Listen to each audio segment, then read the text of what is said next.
지난주에 우리 어르신 권사님들께서 제게 아주 큰 칭찬을 하나 해주셨습니다. 얼굴에서 광채가 난다고 말씀을 해주셨어요. 머리가 길거나 짧거나 상관없이 빛이 난다고 해주셨습니다. 얼마나 감사한지 모릅니다. 어떤 이들은 얼굴에 빛을 내기 위해서 비싼 화장품을 바르고 또 마사지도 하고 팩에 여러 가지를 하죠. 근데 저는 그런 것 없이 얼굴에 광채가 난다고 하니 얼마나 감사합니까? 아멘. 물론 뭐 립서비스일 것이다 라고 말하는 분들도 있겠지만 저는 우리 권사님들을 믿습니다. 미국 링컨 대통령은 나이 40이 넘으면 자기 얼굴에 책임을 져야 한다고 말했습니다. 그 얼굴에 자기의 온 인생과 그리고 성품이 드러나기 때문이죠. 외람되지만 저도 올해 벌써 50이 되었습니다. 그런 제 얼굴에 이 빛이 난다고 하시니까 얼마나 기쁜지 모릅니다. 그런데 이 빛이 영원하겠습니까? 그렇지는 않을 겁니다. 컨디션에 따라 변할 수도 있죠. 오늘 본문에도 바로 이렇게 얼굴에 광채가 나는 인물이 나옵니다. 바로 모세입니다. 오늘 성서 정보에 따라 하나님이 주시는 말씀은 출애굽기 34장 29절부터 35절까지입니다. 모세가 시내산에서부터 내려오는 장면에서 시작을 합니다. 우리 29절 말씀을 함께 봉독하겠습니다. 29절 말씀입니다. 모세가 그 증거의 두 판을 모세의 손에 들고 시내산에서 내려오니 그 산에서 내려올 때에 모세는 자기가 여호와와 말하였으므로 말미암아 얼굴 피부에 광채가 나나 깨닫지 못하였더라. 아멘. 모세는 시내산에서 40일 동안 금식하면서 하나님과 함께 있었습니다. 두 번째였습니다. 처음 모세가 시내산에 올라 40일 동안 금식하면서 또 하나님과 교제했는데 그때 하나님의 말씀을 받고 그리고 하나님의 말씀을 받고 있었는데 그때 산 밑에서 이스라엘 백성은 우상을 숭배하고 맙니다. 하나님은 이런 백성과 함께 가지 않겠다고 하면서 이스라엘 백성을 진멸하려 하죠. 이에 모세는 정말 간절히 목숨을 건 기도를 하나님께 드립니다. 결국 하나님께서는 다시 한번 기회를 주시고 이스라엘 백성과 함께 가겠다고 하십니다. 모세는 시내산에 다시 올라 하나님의 말씀을 받고 십계명이 새겨진 두 개의 돌판, 오늘 본문에서는 증거의 두 판이라 기록된 돌판을 가지고 산에서 내려옵니다. 그때 이 모세의 얼굴에 광채가 났습니다. 눈이 부실 정도로 빛이 났다는 말입니다. 백성은 그 모습을 보고 두려워했습니다. 모세는 회중 앞에서 수건으로 자기 얼굴을 가렸고 하나님 앞에 나갈 때는 그 수건을 벗었습니다. 모세 얼굴에서 왜 빛이 나왔을까요? 우선 우리가 기독교인이라면 상식적으로 하나 알고 있어야 하는 게 있습니다. 여러분들 미켈란젤로를 아시죠? 르네상스 시대의 예술가입니다. 그가 남긴 작품 중에서 모세상이라고 있어요. 모세를 조각해 놓은 거죠. 근데 여러분들 그 화면 한번 보실까요? 모세상 한번 제가 봤는데 이게 미켈란젤로의 모세상입니다.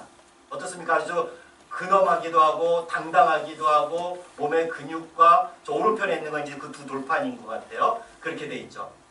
그런데 우리 전도사님이 센스 있게 딱 쳐주셨네요. 벌써 뭐 이상한 게 있죠. 저게 뭡니까? 저게 사실은 뿔이에요. 뿔. 그러니까 모세상인데 모세 얼굴에 뿔이 나와 있는 겁니다. 뿔이 나와 있는 거예요. 아니 왜 모세상에 뿔이 있는 걸까요? 그것은 원래 이제 히브리 성경으로 보면은 광채가 나다라는 단어가 뿔이라는 단어와 어근이 같고 발음도 비슷합니다. 그래서 제롬이라는 교부가 이 히브리어를 라틴어로 옮길 때, 라틴어 성경으로 옮길 때 이것을 불가타 또는 불게이트 성경이라고 그러는데 그 성경에는 라틴어로 뿔이라는 단어로 번역을 했어요.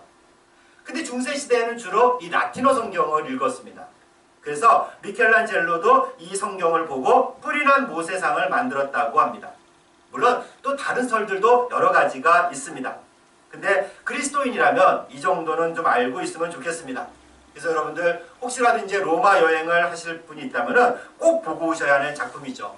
그리고 그때 가신 분들 있다면 좀 아는 척도 하고 저게 뿔이야. 왜 뿔인 줄 알아? 이렇게 하면서 좀 얘기도 한번 해주시면 좋겠습니다. 다시 돌아가서 왜 모세의 얼굴에 광채가 났을까요? 시내산에서 40일을 금식했는데 그래서일까요? 근데 시내산에서 모세가 처음 40일을 금식했을 때는 광채가 났다는 말은 없습니다. 요즘에도 간혹 40일 금식하는 분들이 있죠. 이게 정말 쉽지 않은 일입니다. 모든 것을 내려놓고 먹는 것조차 내려놓고 그만큼 간절한 마음으로 하나님께 나아가 하나님과 대면하겠다는 말이 아니겠습니까? 그런데 40일 금식하고 이상해지는 분들도 종종 있어요. 조심하셔야 됩니다. 40일 금식을 자기 공로처럼 여기면서 자랑하는 분들도 있죠. 이런 분들에게는 광채를 찾을래야 찾을 수가 없습니다. 물론 40일을 금식하시는 분들 중에서는 정말 이 광채가 나오는 분들이 있어요.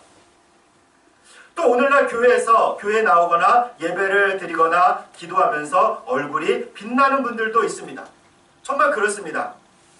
예배를 드리고 기도하고 찬양하면 자기도 모르게 얼굴에 빛이 나죠. 그래서 어떤 분들은 성령의 파운데이션을 발랐다, 이런 얘기도 종종 합니다. 정말 그렇습니다. 그래서 저는 바라기는 여러분들이 주일 교회에 나와서 예배드리고 집으로 돌아갈 때 그 얼굴빛이 환해져서 돌아갔으면 좋겠습니다. 예배를 드리면서 근심이 사라지고 기쁨으로, 걱정이 없어지고 담대함으로, 또 아픈 곳이 있다면 나아서 건강함으로, 그리고 또 우리들에게 상처가 있다면 치유돼서 회복함으로, 속박된 게 있다면 자유함을 얻고 집으로 가시기를 주님의 이름으로 축원합니다. 그럼 모세는 왜 얼굴에서 빛이 났을까요? 오늘 성경은 분명하게 말하고 있습니다. 여호와와 말하였으므로 말미암아. 모세가 어떤 사람입니까? 여호와 하나님과 대면하여 말하던 사람이 아닙니까?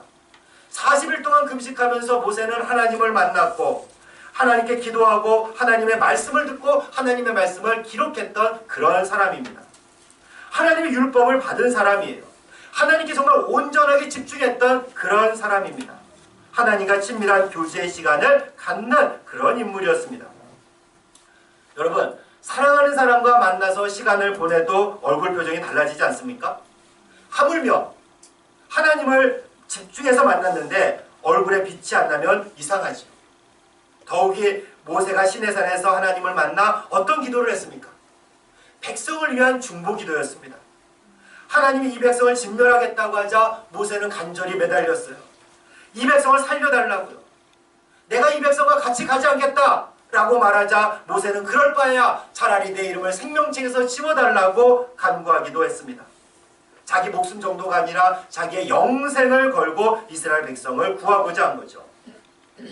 이렇게 하나님께 집중하면서 말씀을 듣고 이스라엘 백성을 위해 간절히 기도했기에 모세 얼굴에 광채가 난 거예요. 여러분이나 저도 이렇게 하면 정말 광채가 나요. 우리가 40일만 한번 해보십시오. 마침 사순절인데, 사순절이 다가오는데 사순절 동안 성경 읽고 기도하고 특히 중보 기도하면서 경건하게 보내보십시오. 정말 40일 뒤에는 얼굴이 환해질 거예요. 제가 장담합니다. 부활절에 그래서 얼굴이 가장 환한 분이 밥 한번 사기로 할까요? 괜찮을 것 같죠? 그렇다고 40일 동안에 얼굴에 팩하고 마사지하고 미백 관리하라는 말이 아니에요. 그건 반칙이고요. 40일 동안에 정말 하나님께 집중하는 그런 시간이 되었으면 좋겠습니다. 그렇게 하나님께 집중했던 분들은 확실히 다를 거예요. 여러분과 제가 성령 충만해서 얼굴에 광채가 나기를 또 주님의 이름으로 축원합니다. 그런데 모세는 얼굴을 수건으로 가렸습니다. 왜 가렸을까? 백성들이 두려워서라고 알고 있는 분들이 종종 있는데 백성들이 두려워한 것은 맞습니다. 우리 30절 말씀 함께 읽어보겠습니다. 30절 말씀입니다. 아론과 온 이스라엘 자손이 모세를 볼 때에 모세의 얼굴 피부에 광채가 남을 보고 그에게 가까이 하기를 두려워하였더니. 아멘. 산에서 내려오는 모세를 보니까 그 얼굴에 광채가 났어요. 처음에는 모세도 자기 얼굴에서 빛이 나는지 몰랐습니다. 그런데 모세 얼굴에서 빛이 나니까 백성이 가까이 하기를 두려워했다고 성경은 전합니다. 낯설었기 때문입니다. 처음 경험이었기 때문입니다. 그런데 백성이 두려워해서 모세가 수건을 쓴 것은 아니었어요. 우리 33절부터 35절까지 말씀을 함께 읽어보겠습니다. 33절부터 35절까지 말씀입니다. 모세가 그들에게 말하기를 마치고 수건으로 자기 얼굴을 가렸더라. 그러나 모세가 앞에 들어가서 함께 말할 때는 나오기까지 수건을 벗고 있다가 나와서는 그 명령하신 일을 이스라엘 자손에게 전하며 이스라엘 자손이 모세의 얼굴에 광채를 보므로 모세가 여호와께 말하러 들어가기까지 다시 수건으로 자기 얼굴을 가렸더라. 아멘. 하나님이 주신 말씀을 백성에게 다 전하고 나서 그리고 나서야 이 얼굴에 수건으로 가렸습니다. 그리고 하나님 앞에 나갈 때는 다시 수건을 벗었죠. 백성 앞에서는 수건을 가렸다가 하나님 앞에 나갈 때는 수건을 벗은 겁니다. 이에 대해 35절에서 이스라엘 자손이 모세의 얼굴에 광채를 봄으로 다시 수건으로 자기 얼굴을 가렸더라. 백성이 모세의 얼굴을 보기 때문에 수건을 썼다는 말입니다. 백성이 두려워해서가 아니라 백성이 보기 때문에, 백성이 모세 얼굴에서 나오는 그 빛에 주목했기 때문에 수건으로 가렸다는 말이에요. 모세가 만났던 하나님, 그리고 모세에게 말씀을 주시고 그 말씀을 전했는데 그 말씀에 주목하는 것이 아니라 자꾸 모세만 바라봤기 때문이에요. 모세는 참 대단해. 얼굴에서 빛이 도나 하나님을 만나고 온 사람이야. 40일 동안 금식했던 사람이야. 라고 하면서 모세를 우상처럼 섬기려고 하는 경향들도 있었기 때문입니다. 그래서 아예 모세는 얼굴을 가렸어요. 하나님 말씀에 집중하라고. 모세가 아니라 하나님을 보라고 말입니다. 그런데 시간이 지나가면서 유대인들에게는 이 수건이 진리를 가리게 되었어요. 사도 바울이 오늘 출애굽기 본문을 해석하는 방식을 보면 알 수 있습니다. 그래서 사도 바울은 오늘 본문을 보면서 이 수건으로 얼굴을 가린 데 집중하는 것이 아니라 이 가려진 수건을 벗어내라고 말하고 있어요. 우리 신약성경 고린도후서 3장을 한번 찾아보겠습니다. 고린도후서 3장 13절 14절 말씀입니다. 신약성경 288면입니다. 고린도후서 3장 13절과 14절 말씀, 우리 앞에 화면을 보고서 함께 봉독하겠습니다. 우리는 모세가 이스라엘 자손들에게 장차 없어질 것의 결국을 주목하지 못하게 하려고 수건을 그 얼굴에 쓴 것 같이 아니하노라. 그러나 그들의 마음이 완고하여 오늘까지도 구약을 읽을 때에 그 수건이 벗겨지지 아니하고 있으니 그 수건은 그리스도 안에서 없어질 것이라. 아멘. 모세가 알았다는 거예요. 이 광채는 꼭 사라질 것을 말입니다. 우리도 40일 동안 성경 읽기와 기도에 힘쓰면 광채가 날 거라 말씀드렸지만 결국 사라집니다. 죽을 때까지 그 빛이 계속되는 게 아니에요. 우리가 성경을 계속 읽어도 마찬가지입니다. 모세도 이렇게 광채가 없어질 것을 알았습니다. 그러니 사라질 광채에 주목하지 말라고 수건으로 가렸다는 얘기죠. 그럼 광채가 사라지면 어떻게 할까요? 수건을 벗으면 돼요. 그런데 유대인들은 그 수건을 그대로 쓰고 있습니다. 이 수건이라는 말은 상징적인 말로 사용하기도 했지만 실제로 유대인들은 지금도 성경을 읽거나 기도할 때 이 키파라고 하는 유대인들이 쓰는 작은 모자들 있죠. 그런 것을 쓰기도 하고 또 우리 그 탈릿이라고 하는 기도쇼를 이렇게 덮어 써서 기도하기도 합니다. 사도 바울은 이를 상징적으로 본 거죠. 자신들이 모세도 아닌데 더구나 빛도 바라는 것이 아닌데 전통이 되어서 기도하고 성경을 읽을 때 그런 수건을 쓰게 되었어요. 이런 수건으로 인해서 본질을 놓치게 되었어요. 수건으로 가려져서 정말 중요한 것을 못 보게 되었다는 말입니다. 유대인들은 이 수건을 벗어야 했어요. 유대인들도 더 이상 수건을 쓰지 않아도 되는데 수건을 써야 그래야 전통을 지키고 그리고 경건한 유대인이 되고 하나님께 예를 갖춘다고 생각을 했죠. 그러나 오히려 그 수건을 벗어야 참 빛을 볼 수 있게 됩니다. 오히려 수건이 하나님의 영광을 가리고 있었던 거예요. 수건을 벗겨내야 주의 영광을 볼 수가 있고 우리 역시 그 주의 영광의 일부가 될 수 있는 겁니다. 그럼 이 수건은 어떻게 벗겨질 수 있는가? 오직 예수 그리스도 안에서 없어집니다. 그리스도가 참빛이기 때문입니다. 바울이 계속 얘기하죠. 우리 고린도후서 4장 6절의 말씀을 함께 봉독하겠습니다. 고린도후서 4장 6절 말씀입니다. 함께 봉독합니다. 어두운 데에 빛이 빛이라 말씀하셨던 그 하나님께서 예수 그리스도의 얼굴에 있는 하나님의 영광을 아는 빛을 우리 우리 마음에 비추셨느니라. 아멘. 우리 마음에 이 빛을 비춰주셨을 뿐만이 아니라 이제 그 빛이 우리 안에 있게 되었습니다. 예수님을 그리스도로, 예수님을 구원자로 믿으면 그 빛이 우리 안에 거하게 되는 거죠. 참 빛이신 예수님이 우리 안에 머무시니까 그 빛은 이제 없어지지 않습니다. 영원합니다. 이 빛은 사람이 아니라 예수님께로부터 나오고 사람이 아니라 예수님을 바라보게 하기 때문입니다. 근데 이 빛이 그러면 어떻게 드러납니까? 바로 우리 그리스도인들을 통해서 드러납니다. 세상 속에서 살아가고 있는 그리스도인들을 통해서 드러납니다. 어떻게 드러날까요? 얼굴에 광채가 나타납니까? 지나다니다 얼굴에 이런 빛이 나는 분들은 다 그리스도인이구나 하고 생각해도 됩니까? 근데 이때 나타나는 빛은 그런 빛이 아니에요. 먼저 이 빛은 세상 속에서 나온다고 했습니다. 그래서 그리스도인들은 세상 속으로 나가야 됩니다. 모세도 산속에 계속 있었으면 어떻게 되었을까요? 백성은 그곳에 다가가지도 못했고 두려워서 갈 수도 없었습니다. 모세가 백성에게 내려왔습니다. 근데 모세도 생각해보면은 그 산에 있는 게 더 좋지 않았겠습니까? 내려가 봐야 맨날 불평하고 불만하고 하나님께 대들고 자기에게 대드는 백성들이 있잖아요. 근데 그들과 있는 것보다 산 위에서 하나님을 만나고 하나님과 교제하고 하나님의 말씀을 듣고 하나님께 기도하는 그런 생활이 더 좋지 않았겠습니까? 근데 모세는 산 위에 계속 있지 아니하고 내려왔어요. 백성이 있는 곳으로 내려왔어요. 그리고 백성과 함께 가고자 했습니다. 예수님도 그러셨죠.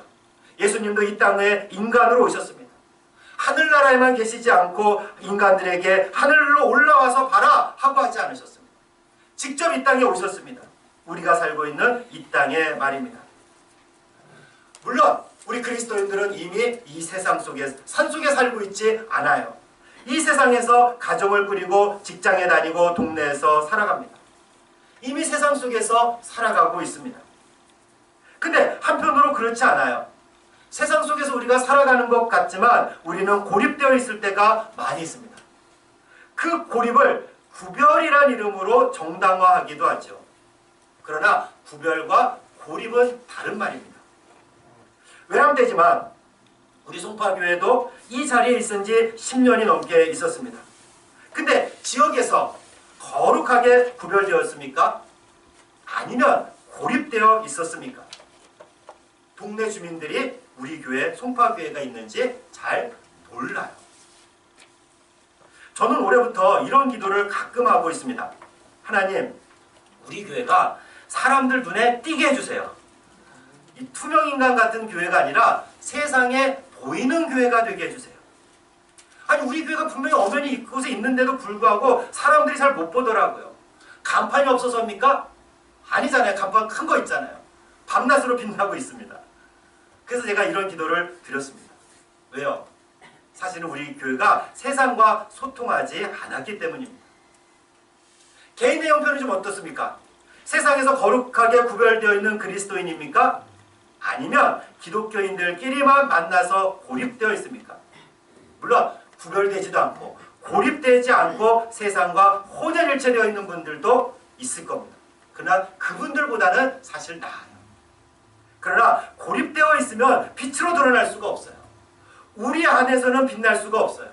교회에서, 신우회에서 믿는 사람들끼리 만나서는 빛날 수가 없죠. 그러나 그리스도인들은 세상에서 빛으로 드러나야 합니다. 우리 안에 있는 그리스도가 세상에서 빛나야 돼요. 이게 어떻게 가능하겠습니까? 어떤 이는 말씀을 잘 지키고 도덕적으로 윤리적으로 깨끗해야 한다고 말합니다. 또는 세상에서 소위 말하는 성공해서 높은 지위에 올라가야 한다고 말합니다. 다 맞아요. 기독교인이라면 그래야 됩니다.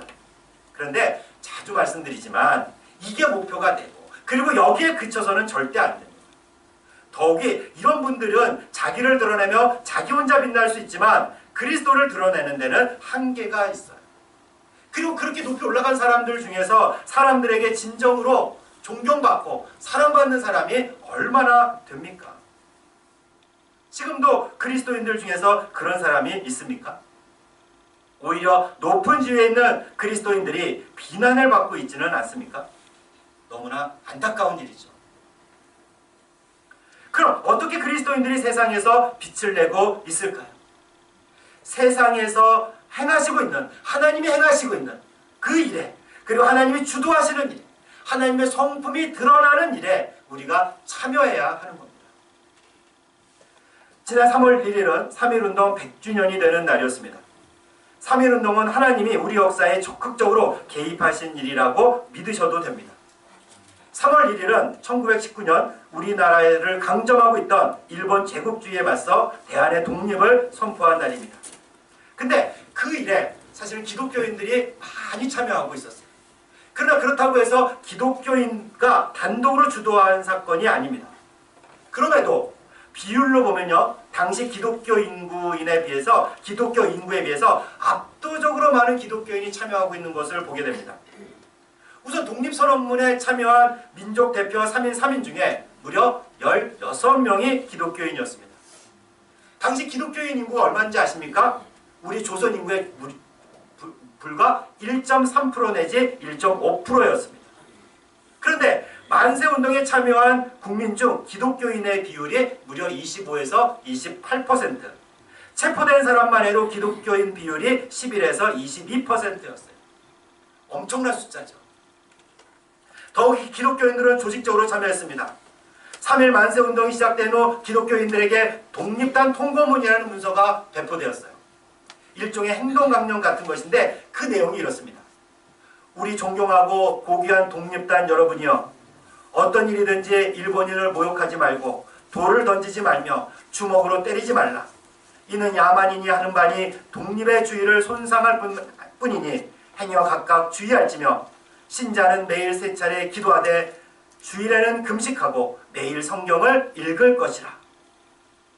바로 이런 것들을 통해서 3.1 만세운동을 평화적으로 지속할 수 있었던 거죠. 3.1운동 당시에도 태극기와 독립선언서를 인쇄하고 배포하는 일에 기독 청년들이 앞장을 섰습니다. 잘 아시는 유관순 열사도 기독교인이었어요.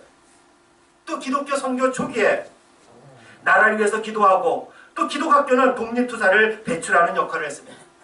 도산 안창호, 백범 김구 등도 세례를 받고 기독교인이 됩니다. 항일 무장투쟁 세력 중에서도 기독교인들이 많았습니다. 이렇게 3.1운동은 국내외적으로 많은 영향을 끼쳤어요.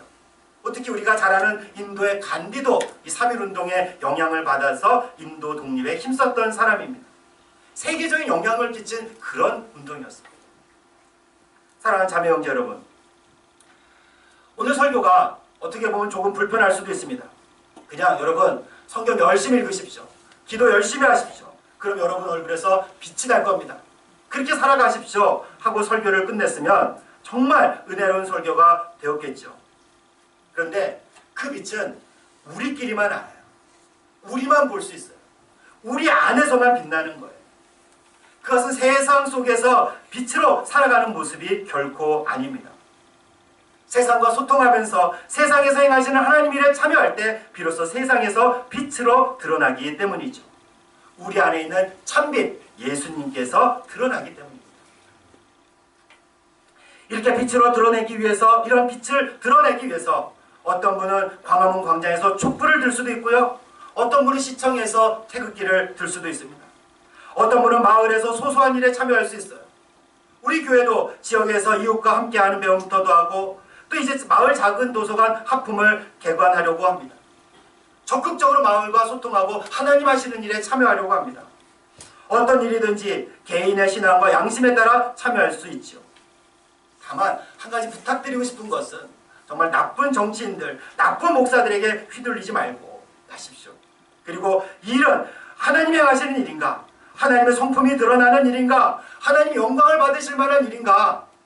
그것을 우리가 반드시 기도하면서 깊이 숙고하시기 바랍니다. 그 후에 하나님이 하시는 일에 정말 적극적으로 참여해서 세상에서 빛으로 드러나는 여러분과 제가 되기를 주님의 이름으로 축원합니다.